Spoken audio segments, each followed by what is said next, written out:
she died. Put your hands up. Show me your hands in 3. About a second. You're going to hear that after those things were yelled at her, the bullet went through her back bedroom window, into her chest, through her heart. She fell down, face down. And you guys are going to have an opportunity to see and hear exactly what happened next. She says, "Oh my God." And then the next thing that you're going to hear, that Atatiana heard, the last noises she ever heard, were her 8-year-old nephew, Zion, his cries. Because when Atatiana Jefferson, just 28 years old, died in her bedroom, face down, she was not alone. Her 8-year-old nephew, Zion, was there to watch. Now, this is not a case that deals with rival gang members shooting each other. This is not a case about a drug deal gone bad or a robbery. This is a case about a Fort Worth police officer, a stranger to Atatiana, who shot through the back of her bedroom window in the middle of the night. And she was in her home and should have been safe. You are going to hear that this is an absolute intentional act, an unjustifiable act that never should have happened. You're going to hear throughout the course of this trial from multiple witnesses that are going to talk to you about what happened in this case. They're going to hear and talk to you about what happened and how we got to Atatiana taking her last few breaths in her home. So how did we get here? What happened? So we go back. October 11th. Atatiana was killed, murdered by this defendant on October 12th of 2019, around 2:33 in the morning. So we back up to October the 11th. So October the 11th started for Atatiana and Zion very similar than a lot of other days. So you guys are going to learn a little bit about who Atatiana was. Atatiana was 28 years old. She had 3 siblings. They're right over there. Amber, Ashley, and Darius. They call themselves the A-Team. Tatiana's mom, Yolanda Carr, she lived in the house with Atatiana off 1203 East Allen, the east side of the world. And Zion lived there too.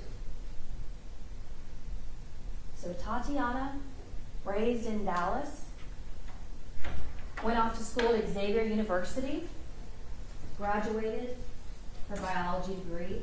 After that, you're going to hear how she came home. And in 2019, she had moved in with her mom, Yolanda Carr, off East Allen, to take care of her mom's failing health. She was also there to help take care of Zion, help raise him, because at that time, Amber was having some severe health issues with her heart. And so Tatiana was living there at that house, helping raise Zion, teaching him the responsibilities, day-to-day, chores. And you guys are going to hear on October the 11th, just a regular day, that Tatiana had taken Zion outside. He's 8 years old at this time.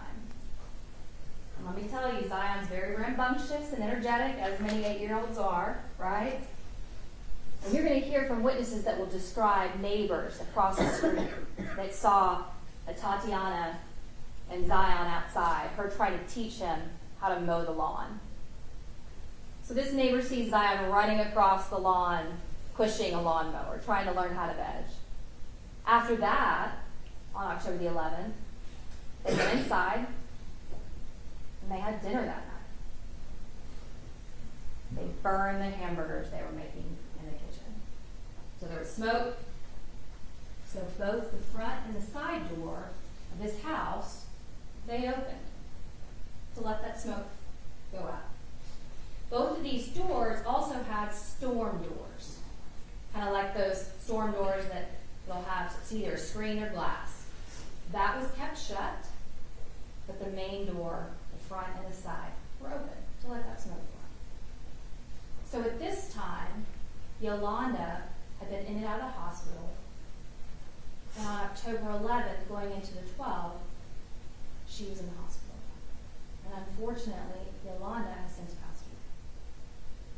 So in that house that night, there was Atatiana and her mother. So once they go to bed, they go into Atatiana's bedroom, and you're going to get to hear about Atatiana and what she liked to do. She was studying, wanted to be a doctor. She was working, taking care of Zion, her mother, her family. She also loved to play video games. Loved to game. She would get on the computer, play video games with Zion. That's what she loved to do. In fact, her siblings would poke fun at her for playing video games all the time. Just what she liked to do. So that night, Zion goes to bed. Tatiana's in her back bedroom. They're in their pajamas. Barefoot. Comfortable. They're supposed to be safe. But you're going to learn that around 2 o'clock in the morning or so, Zion, who's asleep in her bed, he wakes up at some point throughout the night, and he sees his Aunt Tay, which is what he calls her, is still playing video games, and she's up. So 8-year-old says, I want to play too. So he gets up and he starts playing video games with her. So they're laughing, having a good time. Tatiana and Zion had no idea what was coming. They had no idea that across the street, James Smith, a neighbor, had called the non-emergency number for Fort Worth because he noticed those 2 doors were open. That front door and that side door were wide open. Lights are all on in the house. Both cars are in the garage or in the driveway. But that's unusual for those doors to just be wide open. It's a dark, really cold night. And so when the call comes through, he calls the non-emergency number, gives them the information, tells them, when asked if the neighbors are home, he tells them, well, both cars are in the driveway, and he describes them. He says that his doors have been open for several hours. I just want to make sure everything's okay. So when this defendant and his partner, Darch, her name is Carol Darch, and you're going to hear from her. Carol Darch and this defendant go in their patrol cars, 2 separate patrol cars, show up around the East Allen area. They actually park right next to a house that they believe to be 1203. They went to the wrong house first. There was a house just down the street, kind of diagonal from where Atatiana lives. And you guys are going to have an opportunity to see maps, photographs, and to hear testimony from these witnesses, so you better orient yourself as to what we're talking about. So they park next to this house on the side, and then no lights, no sirens. They then go across the street, and unbeknownst to them, James Smith, that neighbor who had called, and his family were all sitting outside on the stoop, making sure everything was okay. Because they knew this house has a woman by herself and a young child. And the one thing you're going to learn about James Smith is he and his family own multiple houses on this street of East Allen. East Allen's a little bit of a niche inside of the East Side. East Allen, the 1200 block where Atatiana and her family lived, across the street there are multiple houses, and those all belong to James Smith and his family. Right next door to Atatiana is a old church or mosque. Okay? There's no other houses right next to her. To her left, if you're looking at the house to the right, if you're coming outside the house to the left, you guys are going to see a very big lot, an open lot. Okay? So James Smith is the kind of neighbor that we all want. He's the kind of neighbor that pays attention, looks out for us. James Smith has lived in this area, and y'all will hear from him and learn this for 60 years.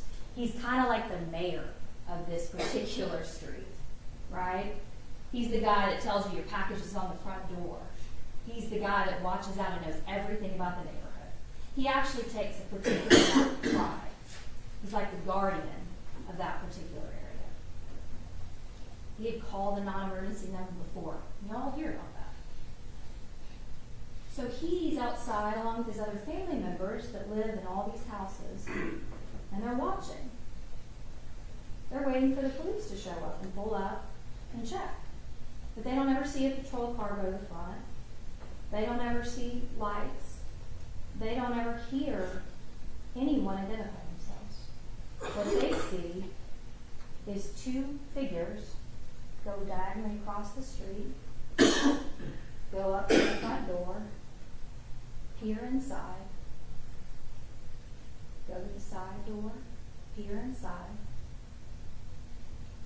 and you guys are going to see they don't announce, they don't knock, they don't ring the doorbell, they don't step back and call for backup. They then go from the front to the side. They check either of those doors, those storm doors, to see if they're unlocked or locked.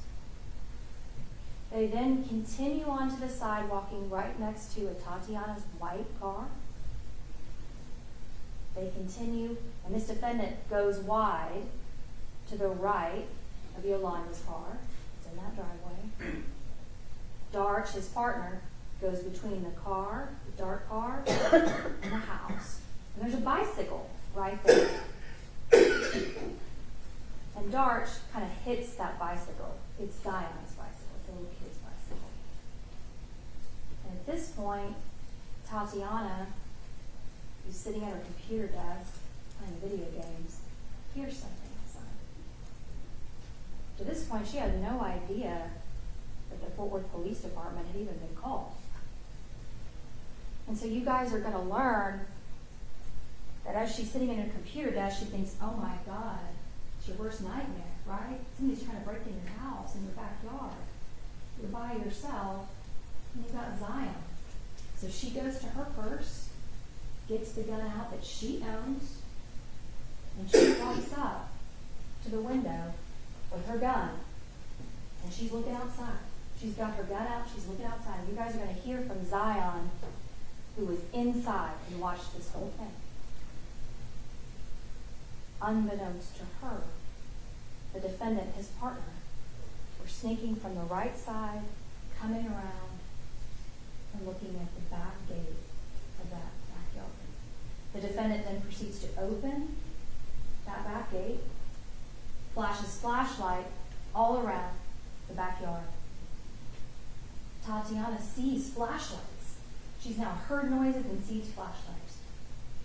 She thinks, I'm going to have to protect us from whatever that is. She had no idea it was someone that is supposed to serve and protect. So as she goes up to the window, as she's looking outside, this defendant goes into the backyard, stands in front of the window. And you're going to see on this body camera that he turns, something catches out of the left of his eye. Something catches. He sees something, he turns, and you will hear, put your hands up, show me your hands. And I'm talking about, show me your hands, put your hands up. It is not fast enough for Tatiana to process and follow the commands of an unknown stranger in the backyard, let alone fast enough for him to see anything in her when you watch this body camera footage, pay attention to what this defendant says, what he does, what he doesn't do, and what he doesn't say. Because that's very important to this particular case. And we're going to watch the video over and over again throughout the course of this trial. So after this shot is fired, immediately his partner, Darch, says, "We got to get in there. We got to get in there. Dean, we got to get in there." So at that point, they go from the backyard, out the gate, around the cars, side of the house, back to the front, through the carport, in the front, in through the front door, start going through the house, straight inside, and you'll hear Darch say, "Put your hands up, report with police," starts to finally announce as they're getting through the house into the back bedroom. The entire time that that is happening, you will not hear this defendant ever say go. He said, "Show me your hands. Put your hands up." He didn't say drop it. He didn't say gun. And if they're about to rush into this house, he did not warn his partner that he had seen it go. So they go into the house. They rush to the back bedroom. They find Zion on the bed, hysterical. Tatiana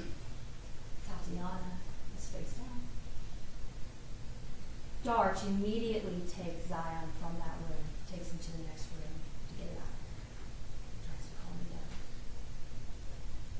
And so what does the defendant do when he gets in there and sees her? He doesn't do CPR. He doesn't put his hands over her chest to try to save her life. He doesn't do any of those things. Instead, what he does is he's looking around the room. His flashlight comes upon Tatiana's gun. And when we play that video, I want you guys to listen to the sigh and what he says next. Looks like we got a weapon. Thank God, right? The evidence is not going to show you at any point throughout that entire video that you watched that he ever says anything about seeing a gun in her hand. And when you watch that video and you see how fast this happens, there's no way. There's no way. So after they get inside, and he is looking around, he starts playing with her gun, trying to figure out how to turn off the light of the laser, trying to figure out how to disarm it, sets it down, still not providing any kind of CPR or life-saving measures to her. And it's not until you hear at the very front, because they've called for medical help and other backup, when he hears those first few officers show up at that front door because they announce Fort Worth Police, you're going to hear him say, "We're back here." And it's at that point he grabs a blanket and finally puts it on her chest. But it's too late. And it wouldn't have mattered if he would have put that on at the beginning and started doing CPR, because she had the whole crowd. So it wouldn't have mattered. So they perform life-saving measures, and they spend 20 minutes trying to save her life. They did everything they possibly could. But they could not save her. She is pronounced. It's at that point you're going to hear about the investigation and what happens after that. You're going to hear about how Darch, his partner, when all the different supervisors, the entire Fort Worth Police Department shows up out there at the scene, that Darch does what's called a walkthrough of the scene. This is something that is done in police shootings. So she goes through and does a walkthrough. Here's where this happened, here's where that. She does not do that, though, until she gets the benefit of having her cleat attorney there. And when I say cleat attorney, I don't mean these two folks, not criminal defense attorneys, but attorneys that are provided to law enforcement by the associations. they get the benefit of having that attorney show up and be with them right after the shoot. So that she does a walkthrough, explains what she has seen, what happened, from what she remembers. She's put into a patrol car, and then she is taken to the major case unit, which is a part of Fort Worth Police, and they investigate police-involved shootings, any incidents involving police. So the major case department has that particularized knowledge and training, and they handle these cases. So they did their own investigation. They interviewed Dart 2 different times, went through what happened. They looked at that video over and over and over again, frame by frame, slowed it down. They met with multiple witnesses, medical personnel, went out to the scene. The crime scene is going to testify. They're going to talk to you about what they did out there at the scene. You're going to see a bunch of different photographs so that you guys can really see and envision this house and this backyard. They took measurements. They collected the guns from both Caitlin from her house and from the defendant. And you're going to hear that after Major Case interviewed all of those witnesses, reviewed the 911 calls, the video, looked at all the photographs, were out there at the scene, that they determined that there was sufficient probable cause for an arrest warrant affidavit to be given to a felony district judge, just like this judge. And that judge signed an arrest warrant for this defendant to be arrested for murder.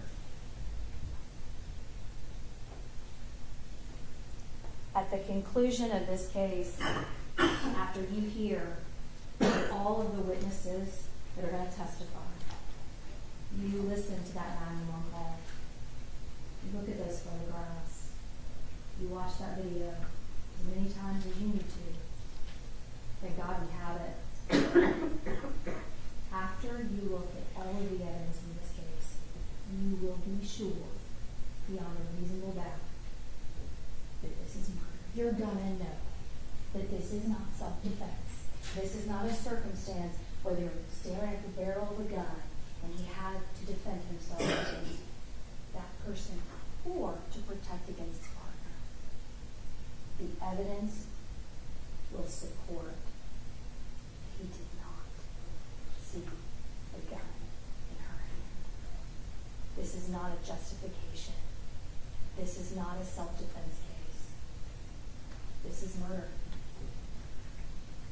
Your home is supposed to be the one place on earth that you get to go to be safe, to seek shelter, to seek refuge. But for Atatiana Jefferson, her home was not her refuge. It was not her sanctuary or her safe place. It was her demise. And she left in a body bag because of what he did. And so we're going to ask you to hold him responsible because that's what the law and the evidence demands. Thank you. Mr. Gill, Mr. Brissett, you wish to make an opening statement or reserve the right? We do, Your Honor. Mr. Brissett. And please report. Yes, sir. Ms. Deener, Mr. Smith, members of the Carr Jefferson family.